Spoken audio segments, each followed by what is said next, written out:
So let's get right into it. The idea of the US taking over Greenland. It's got Europe on high alert. And Denmark's leader is pretty blunt. A forceful US move would just shatter the whole alliance. But is it really a red line? Or is this whole thing just a giant strategic bluff? Well, the secret's all in the wording. You'll see Europe has given itself a very clever out. And that out hinges on one single word: force. Trust me, that's not a coincidence. See, it's a bit of a distraction because the US has way quieter ways to get what it wants.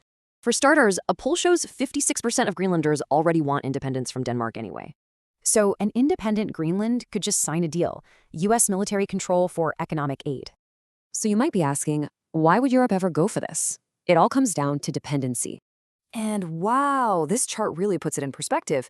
The military gap is it's huge. You can see it happening right now in Ukraine. Europe needs American weapons to help Kyiv. And American officials are pretty blunt about it. They're betting no one will actually fight them over Greenland. Which leads to this really interesting contradiction.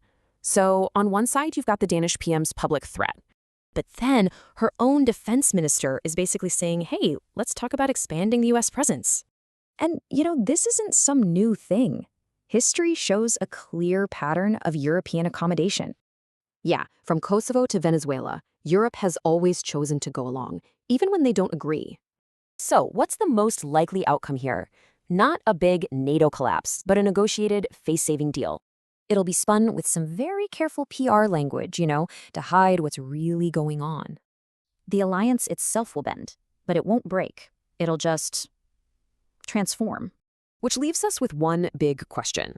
Is NATO a real partnership, or is it basically an American protectorate?